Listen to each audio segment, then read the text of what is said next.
Utah might be banning fluoride in the water.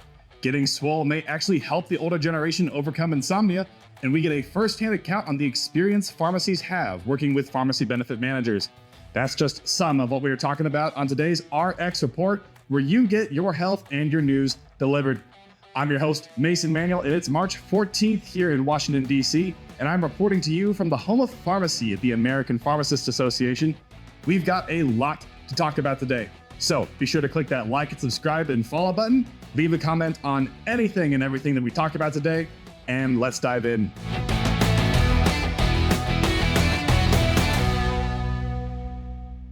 Quick question. Who likes getting their teeth cleaned? Show of hands.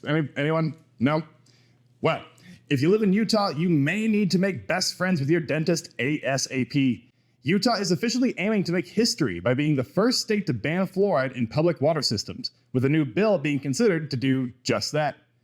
For those unaware, fluoride is a mineral that has been found to help strengthen teeth and prevent cavities. It is a naturally occurring mineral in some food as well as some areas of water and soil. In the early 1900s, the mineral's dental health properties were discovered. In the 1940s, the United States began putting fluoride into the public water supply to around 0.7 milligrams per liter, which roughly translates to around 3 drops of water in a 55-gallon barrel. That tiny addition to the public water was enough to strengthen tooth enamel and reduce cavities by 25%, according to the CDC. So far, that sounds pretty good. So why is Utah considering removal of the fluoride from drinking water alongside other states now? The bill being considered, known as HB 81, follows a couple of reports. A recent meta-analysis from JAMA Pediatrics found a statistically significant association between higher fluoride exposure from all sources and lower IQ scores in children by 1.6 points. But, and this is an important but, the study did not recommend removing fluoride from the water and didn't even include any data from the United States, making it kind of difficult to apply the findings here. According to a similar study from Australia, there was actually no link found between negative neurodevelopment in children and fluoride, and get this, instead it found slightly higher IQ scores from the children who drank the treated water.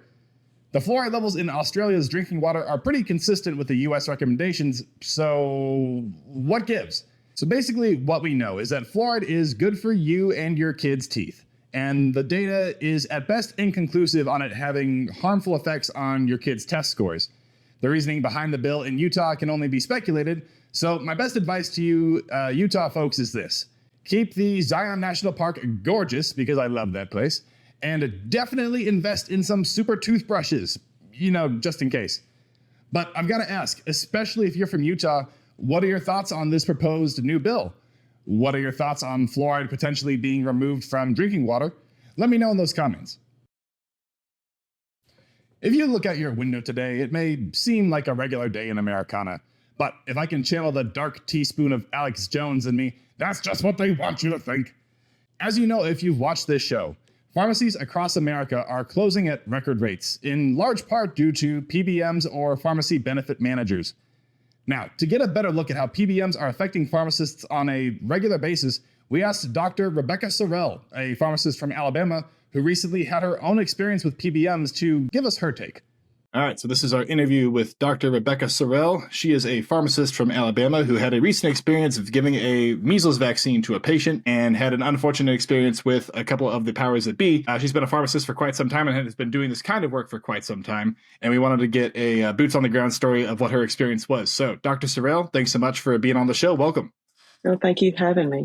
So you recently gave a measles vaccine to a patient, which we know is very important now more than it has been in quite some time here in the States. So after you did that, what happened next? Well, the case is that a 65-year-old gentleman came to our pharmacy. He has children who live in West Texas. That's where the measles outbreak initially started. He had been advised by his primary care physician to get the MMR booster. He falls into that magic age group of people born between 1958 and 1967. Who, if they received the vaccine, it was not adequate, or they just don't know if they had the measles or not. So we started the process. We billed his PBM for the vaccine. Their first answer response back is no, because it was not a necessary vaccine. In their eyes, it was just not an essential vaccine. It wasn't tetanus, it wasn't rabies, it wasn't RSV or shingles. So we do the prioritization process. So, how involved are you with PBMs when you need to administer these very much needed vaccines? And what's your regular experience with how they affect your practice? We are very involved with PBMs in our immunization practice. Very few people actually get immunizations these days if they don't have some form of commercial insurance. PBMs being the agent for the commercial insurance company that handles the processing of the claim and the payments. So greater than 92% of my business is for immunizations is based on an interaction with a PBM. The process has been simplified over the years and gotten easier. We do see more and more people or PBMs kind of pushing back a little bit. Whether they will cover the vaccine is one thing, whether they will pay you your ingredient cost is another, whether they will reimburse you for your administration is another. And so it's time involved. If nothing else, if you take the dollars out of it and just think about your time, which is also valuable, it's just not a click operation where you can say, yes, let's give this patient a shot. We've got to go through several steps. You, as an immunizing pharmacist, have to be very diligent in knowing how to reach out to your PBMs and find out what coverage is. You don't want to administer the vaccine and find out afterwards that they're not going to cover it. So everything has to be upfront handled before you get into the process. I am curious. You said 92% of your business deals with a PBM-based insurance or commercial insurance with PBMs involved. So does that mean with a majority of your business that you are losing money with the prescriptions you fill because PBMs won't cover the majority of the cost? The losses are there. That's real. And that's in every state. And it's nationwide. The losses are on brand names. That would be a direct reflection on immunizations. There are no generic immunizations. So the losses come at the hand of brand name drugs and rebates and contracts or whatever they want to call it. And so, yes, it's a very real situation for us. My pharmacy is in a section of Birmingham, Alabama, which is a higher income. We don't deal with Medicaid or lower income reimbursement that often unless I go out into the field to do a clinic. So my people think because they're well covered in insurance that we're also being well reimbursed. And so we have to have a little education level there as well. Right. Just because they have good insurance doesn't necessarily mean that they're going to be good to the pharmacies that are administering the care. That's so right.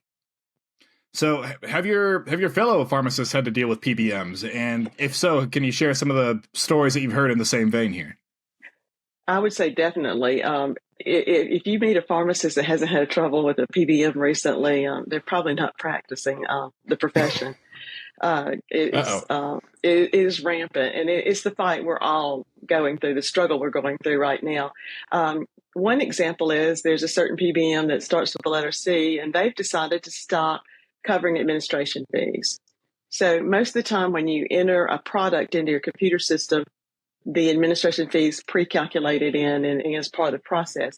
They will make you stop and resubmit it without the administration fee. And you think, well, no big deal. But yes, it is because my time is valuable. I'm making sure this patient is going to receive medication properly. I really don't see me handing a patient a Tdap and saying, well, go home and figure it out. My job as the immunizer is to carry it through to the end. Right. Like you want to provide the care. You don't want to have to stop because one bureaucracy or another is telling you it's not going to work out for some. So we're seeing that. The second one we're seeing is that it's nothing new to us to know that pharmacists are very accessible. Pharmacists are great providers of immunization. I think the facts out there is like we gave 90% of the COVID vaccines. And now we have PBMs that say, no, they can't get the immunization at your pharmacy. We want them to go to the physician's office, bill it on major medical.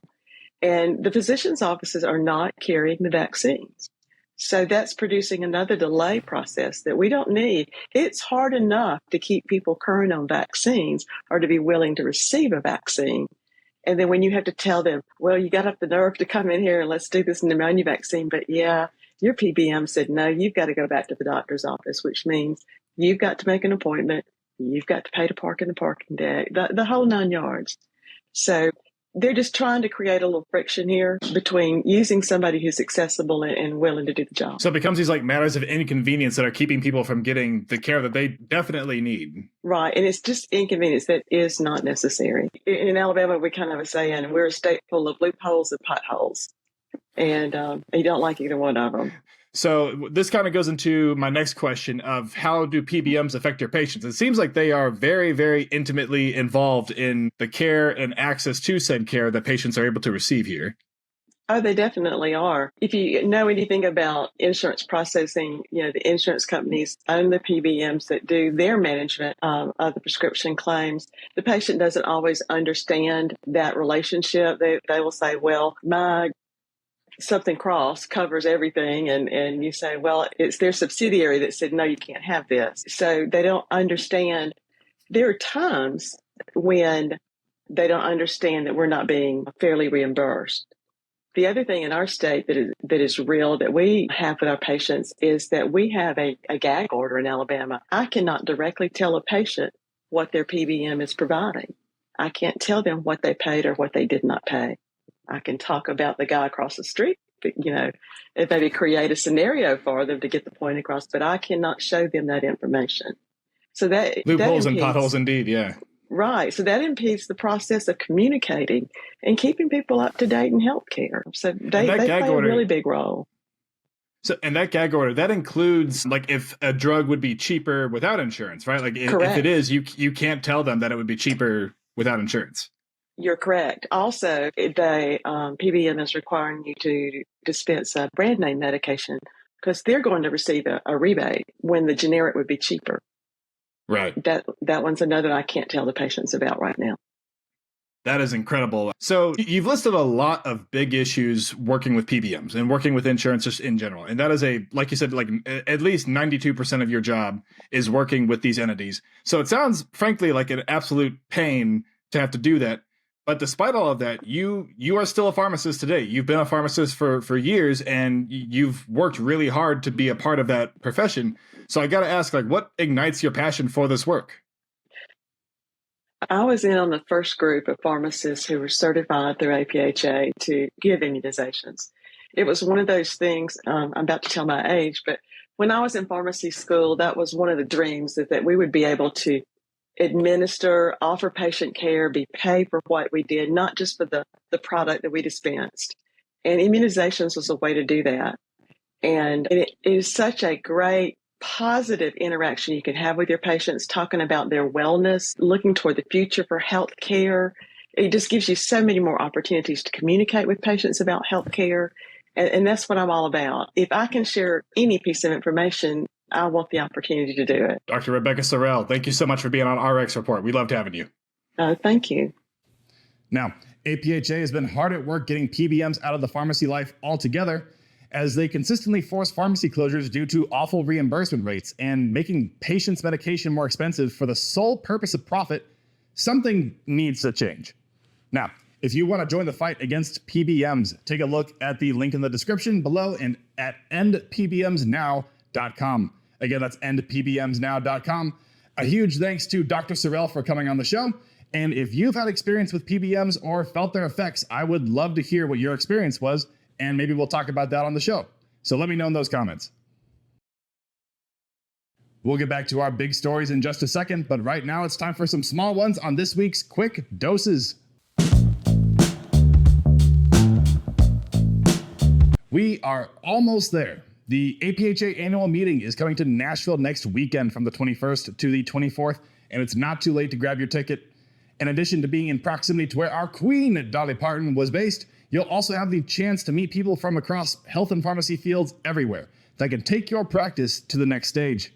We talked about U.S. veteran Travis Mills last week, who will be speaking as a keynote speaker at APhA 2025. I also wanted to quickly introduce you to two other keynote speakers who will be dropping some knowledge. First up is Ben Nemtin. He's a #1 New York Times bestselling author and a big believer of making the impossible possible by setting and committing to big goals. He advocates for thriving in uncertain times, a lesson that we all could no doubt stand to learn from these days, and powering oneself with purpose. Secondly, we have Jade Simmons. She's a world-class concert artist and is known for her electrifying live experiences that empower audiences to break boundaries and redefine standards. That's right, our pharmacy meeting has a dang rock concert in it. Top that! Anyway, you know you can't miss these speakers and the countless opportunities at the annual meeting, so what are you waiting for? Register today and I'll see you at the meeting. For our last dose, elder care is an issue that many worry about in America. Kids worry about how to take care of their parents or afford to pay someone to do it for them. The elders worry about who is going to take care of them at all and if that care will be any good. Kids, use this as motivation. The next time your folks say no to playing Xbox, tell them that you're reconsidering their retirement plans. Not really, but maybe.